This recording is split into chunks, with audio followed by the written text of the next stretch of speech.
Do you find yourself running out of time to accomplish your work? Are you spending time doing things that you're not that good at? There are effective ways to outsource these tasks so you can focus on your business. This is the Virtual Success Show. We bring the inside scoop on outsourcing success for entrepreneurs by entrepreneurs. And now, here are your hosts, Matt Malouf and Barbara Turley.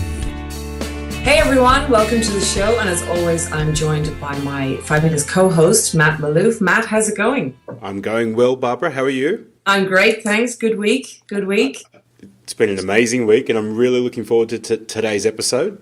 Yeah, me too. I mean, I'm super excited because someone I've been following for quite a long time has been actually an inspiration to me in building Virtual Angel Hub and how to manage virtual teams, which is actually not as easy as people think, is our guest on the show today. And that is Dan Norris, who is co-founder of WP Curve.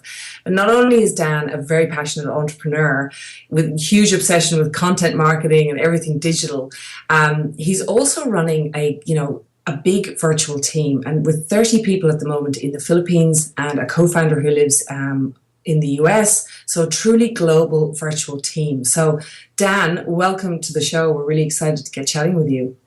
Well, I'm excited too. Thank you for having me. Yeah, it's good. So look, just to kick off, do you want to just give us a quick background, I guess, into how you ended up with such a big team of virtual staff? Where did it all start for you? Right. So 2 years ago, I just sent an email to my list and asked them if they wanted ongoing WordPress support. And I made the offer of unlimited small fixes each month for $70 a month. And at the time, I had one developer in the Philippines, Andrew, who was a really, really good developer. And he'd worked on a lot of stuff with me, and I really didn't want to lose him. And actually, the other thing I said was 24/7 too. So it was unlimited small jobs, 24/7. And I only had one guy in the Philippines, which is the same time zone as me. And I had a bunch of people say yes to it. And so I was like doing it on my phone at night time. So I knew like straight away I was going to have to hire people, or what ended up happening was I found a co-founder in the US to manage that side of the world, which made things a lot easier. But yeah, I'm also not a WordPress developer. So I was always going to have to hire people. I never would have worked without doing that. So that was probably a good position to be in. But yeah, since then, I think we had 10 people sign up in the first week, and we've had about that many every week since, in the 2 years since, and we're up to around 800 or 900 customers now, and I think 40 people in 7 countries. Wow, that's fantastic. Yeah, absolutely amazing. And when you started out, did you, obviously this kind of came out of nowhere for you then. You sent an email to your list and there was demand, and before you know it, you're in business. Sounds a bit like that. Yeah, except I'd been in business for 9 years prior to that. I mean, in this business, yeah. Business. Yeah. Well, I mean, that's so. Yeah, my first book, The 7-Day Startup, was about the story of how I started WP Curve and how to give people a framework to sort of do the same thing. Because I learned that it was much more useful to launch something quickly than it was to, think about something for months and months and debate it before you actually learn what was going to happen after you launched. And a lot of people thought it was going to be a bad idea to do the unlimited and, how is it going to work 24/7, all those sort of things. But once I launched, I figured that those problems were relatively easy to solve. And did you know? So yeah, it happened quite quickly. But the backstory is it took me 2013. So it was 7 years before that I was an entrepreneur, who failed every single year before that. All right. Okay. And what about with the 24/7 thing? I mean, did you know how you were going to fulfill on that before you offered it? Yes, I knew I was going to go to bed with a live chat app next to my head. Right. For as long as it took to find someone in somewhere overseas where I could afford to hire someone to manage that side of the world. But as it turned out, I met Alex, who became a co-founder and managed that side of the world. So my job was a lot easier, although I also had to give away a big chunk, like half of the company. But yeah, it worked out well because I was just like, I'm just going to launch this thing. I was going to have to get a job. I was starting to look for jobs. I was desperate. So I really had no idea how any of it was going to work. But as it turned out, most of the problems we had just kind of solved themselves, or we figured out ways to solve them. And finding a co-founder in the US was definitely not something I planned. but it was a big bonus at the time. And how did you find him? He found me through my blog, my content. Okay. Yeah. And was he a WordPress guy? Was he a developer, or was he just an entrepreneur? Yeah. No, he was just a sort of someone who manages teams. Actually, he's probably useful for you to talk to, because he does more of the hands-on kind of, managing the performance of the team kind of stuff. I don't do a whole lot of that. I just got pretty good at hiring people, finding people, and kind of threw them in the deep end, and if they didn't work, replace them. But it's not quite as simple as that. But he's more hands-on. I'm more systems. Right. Okay. Yeah. And obviously, with a developer, I'm a glorified developer. I know how to code pretty badly, and I can solve problems if I really have to. But he's not technical at all. Well, what I'm interested to know, and before we're going to move into some key tips from you in a second, but I'm really keen to know, if you were a developer, as you said, well, you knew a bit of developing. You were an entrepreneur, but in terms of managing people, had you ever done that before? Because that's another. Well, I do have a HR degree, and I started out, which was pretty much useless, really. I don't know if that taught me anything about managing people, but I did. I worked for the government. I had a couple of people working for me there.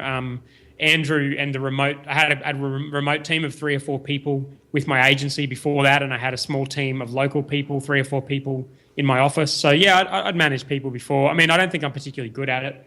And it's not something I really love doing. Like, I like working with people, but I like working with people who don't need to be managed. I think Alex is someone who really likes managing people. For me, I just like getting shit done. And so it's probably good that we've got a balance of having Alex there who can do more touchy-feely stuff, and I can just sort of focus on the systems and getting the work done. Yeah, right, okay. And what about, did you bring Alex in, was he in pretty early in the piece, or were there any issues like the early days? How big were the issues before you had him involved with managing people?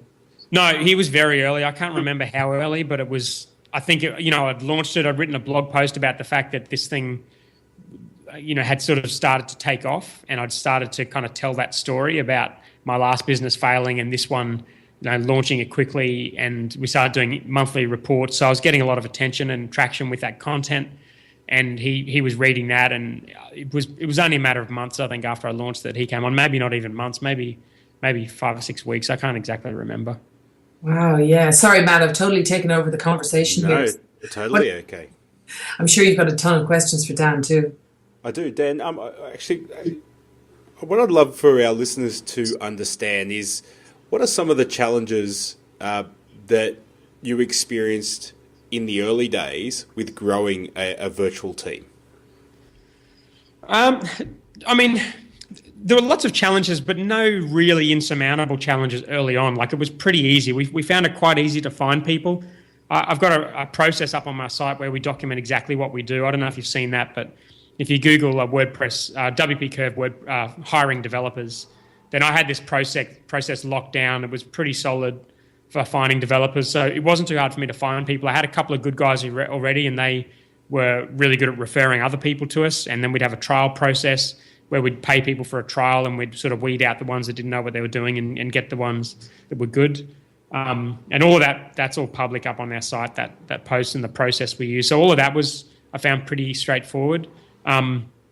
The issues, like the challenges that have been the hard ones to solve, came later when we just had lots of clients and lots of people. Like, that's like 5 or 10 people. We didn't really need a team leader. We were just kind of chatting, I think, initially in Skype, and eventually we moved to Slack probably, I don't know, very early on when Slack came out, probably a year and a half ago maybe. And that helped things a lot, but eventually we got to the size where we needed team leaders. So Alex had to employ someone in that role. We still don't have one in Australia where the biggest team is. So that's an ongoing issue. And the team performance, we've had some people really not perform very well. Some people, act fraudulently and have to be removed. And we've had those kind of issues happen, since we started getting a lot bigger. But for the first year or so, I think we were probably only up to about 10 people, and all that was pretty manageable. Did you have, Dan, because one of the issues and the challenges that people, and this is all over the internet on chat rooms and entrepreneurs talking about this issue, particularly with Filipino virtual teams is the constant drama, the lack of attention to detail, the constant sort of personal issues that come in that impact work and stuff like that. So, parents getting sick, going into hospital, everyone seems to be rushed to hospital all the time. Yeah. I mean, that one I've heard that a million times. But how did you deal with that sort of thing? I'm sure you were getting the same issues because this is something that's quite common.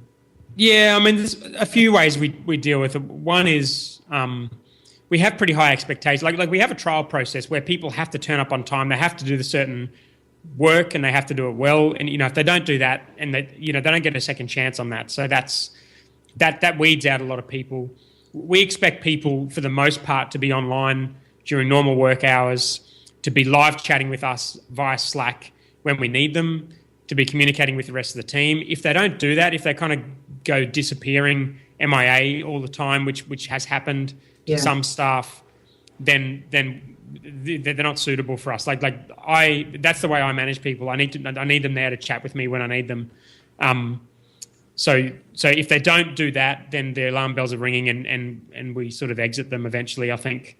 But at the same time, we're flexible. So yeah, I mean, we have our best guys. Like Andrew's just had something that he needs to be away from work for, and that's fine. That's all completely normal and accepted.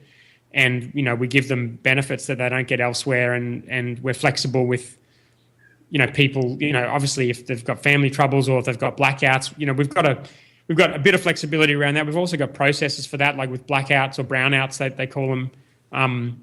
We have the capacity to give people backup 3G dongles, or we let them work at cafes, or we pay for their co-working, or in some cases we've bought them generators. Like Andrew's got a generator because he's a really important employee and he's got a backup 3G, and we pay for all of that. Mm-hmm. So yeah, there's solutions to all these problems. I think the team stuff got a lot trickier as we got up to sort of 30, 40 people, and we had to build systems around like how good are these team members, how quickly are they doing the jobs, how do we actually measure how good they are? Like, is it from customer satisfaction or the amount of jobs they do or the amount of jobs they refer to other developers because they can't do? These are like all things that are ongoing challenges for us that we've had to build our own systems to solve. So they're not all solved yet, but they're all solvable. Yeah. Oh, the other part of it is, if you're hiring people for a fifth or a tenth of what you're paying someone in Australia or the US, then there's a certain amount of flexibility you can have just from a pure financial basis where, even if they do have a lot of public holidays and they do have a bit of time off work, it's still financially more sensible, as long as they're not completely taking the piss. Yes. And it's a lot more sensible to hire those people than it is to hire someone locally. So if they're doing, the equivalent job and with the equivalent attitude. So I think a combination of all those different things is probably how we manage it. And then again, something that a lot of, I definitely know my clients and a lot of the listeners will actually be suffering from is an inability to accept, in some instances, that systems and tools are sort of vitally important to making this work. So I'm really interested to hear, first of all, your thoughts on systems, tools, processes, and setting them up properly, and maybe what are the sort of ones that you just couldn't do without? Well, I mean, if they're thinking that, then they're either not an entrepreneur and they should go back to work, or they're not an entrepreneur yet and they should just learn to listen and do some research. So there's not really any other scenario that I can think of where you don't think systems and processes and tools are important, but you do want to run your own business or run your own team. There's not really any room for any flexibility around that. Yeah. So what tools do we use? We have. I'm pretty good at writing processes. I like doing it because I've been working with Filipinos for a long time, and some of them are amazing. I mean, like anyone, like any staff over here, like some staff are amazing. Some just need so much hand holding, and you add in the language barrier on top of that, and also a little bit of cultural differences about work ethic and the high quality attention to detail. Like, you need to get really, really good at writing processes. So my main go-to for this kind of thing is a combination between Google Docs, Trello, and Zapier. And so what I'll do is, as an example, I've got a virtual assistant that manages my Instagram account. On Monday, I'll have an automated job from Zapier that creates a task in Trello, assigns him the task, and the task is generate 50 ideas for the week for posting on Instagram. And that task will link to a Google Doc where I've written out all of the information in that Google Doc about what he has to do to generate the ideas. And every time he asks me a question, I don't answer it directly. I go into the Google Doc, update the Google Doc, and ask him to read the Google Doc again. And by the time he's asked, or every time he makes a mistake, same thing. So between that and the constant communication with Slack, Slack, I don't know if I mentioned Slack. Slack's the other absolutely crucial tool we use. So that's a messaging app. Just for people who don't know what Slack is or are not familiar yet. So Slack is a cloud chat system that you can use with your teams.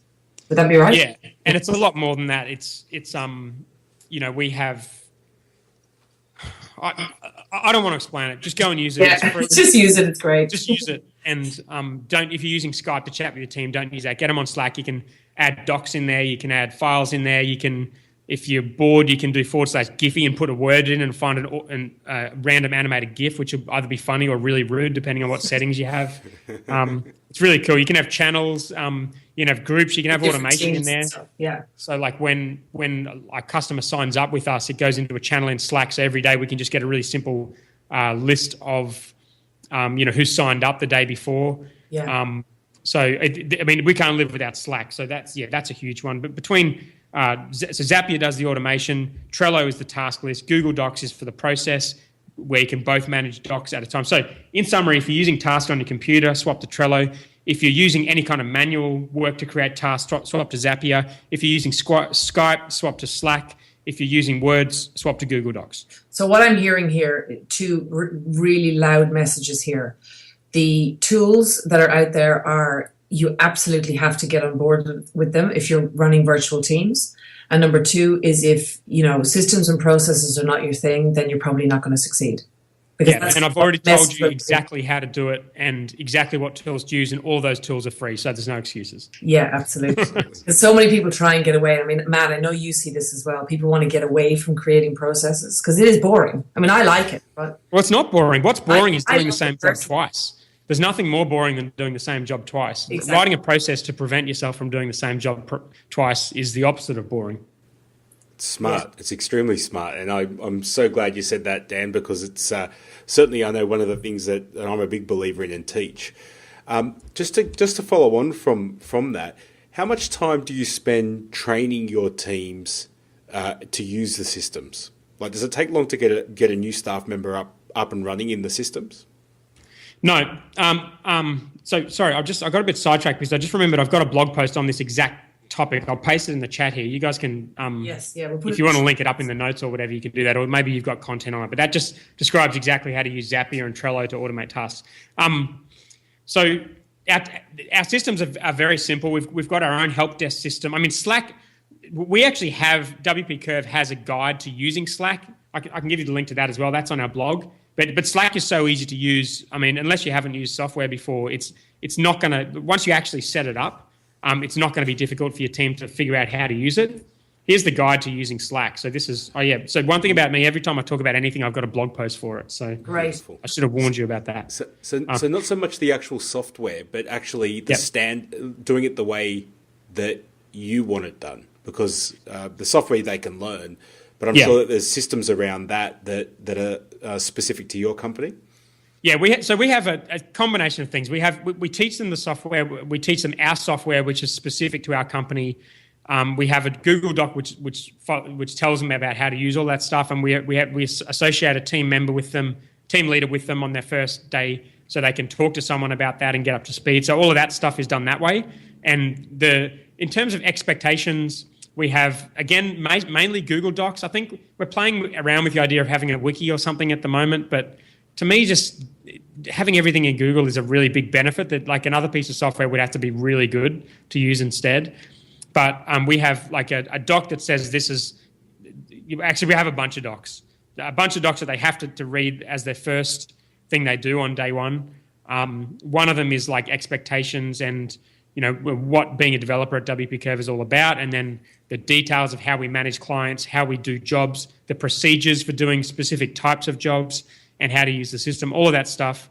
They don't work on client jobs straight away, and they don't work on difficult jobs for a couple of days or weeks once they've done a few simple jobs like site reviews. And once they're up to speed, that they sort of pass through that onboarding process and become a proper team member. And then eventually they might become a senior developer if they achieve certain targets and get paid more and be allocated more exciting projects and sites that are more critical for more critical customers and higher level customers.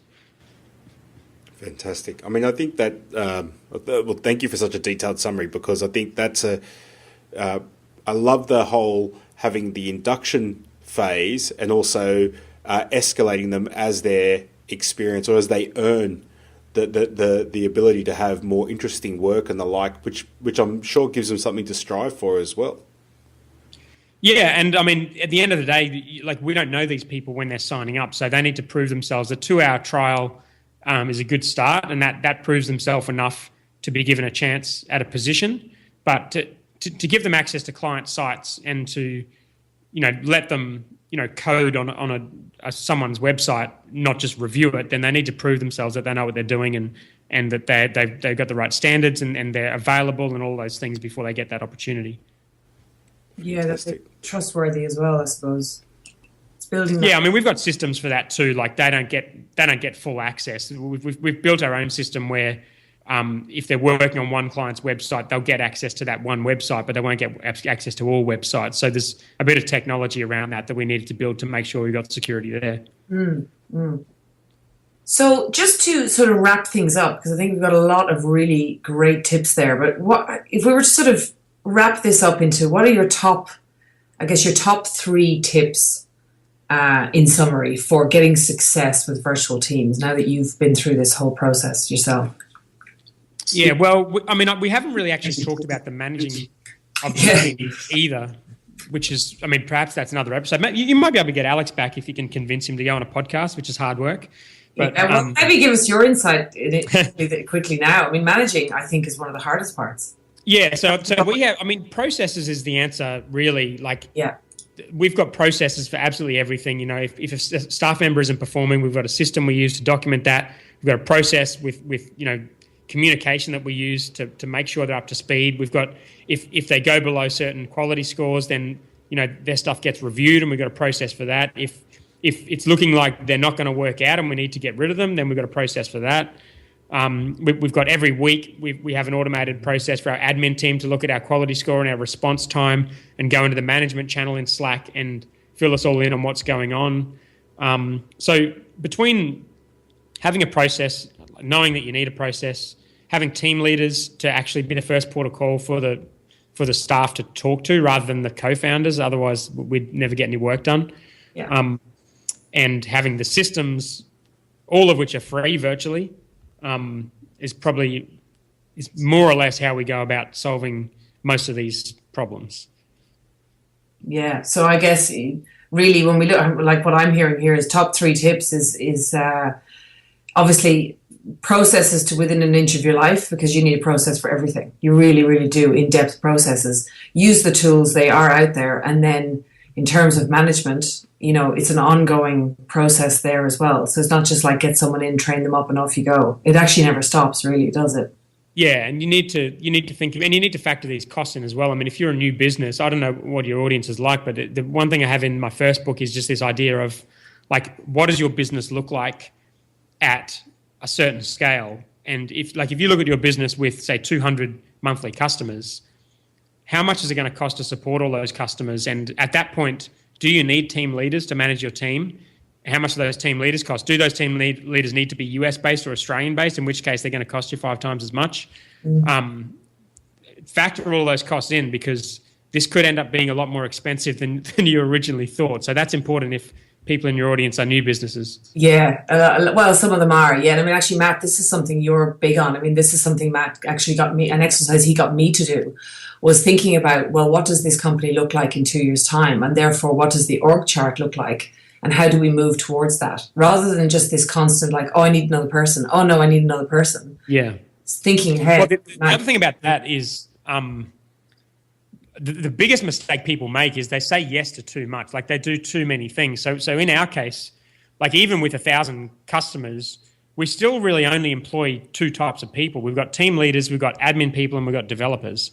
And that's all we've got, because that's all the work we do. We don't do any other kind of work. And if you're starting a business and you're like, oh, I'm going to help people with their websites, then before long, customers are going to ask you for SEO and for AdWords and for social media and for WordPress fixes and for design. Like at some point, you need to define what you're going to do. If you say yes to all these things, then you're going to just end up employing all these people. The whole thing's going to be a mess. You're not going to be making any money. And this is exactly what I did in my first business, which is why I try to get people now to think about, like, what's one thing you can do and multiply that by 1,000, rather than finding 1,000 clients that want something different each time and having to build that complexity into a business somehow, which doesn't work and is extremely expensive even if it did work.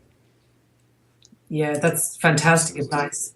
Matt, any thing just to finish before we finish up?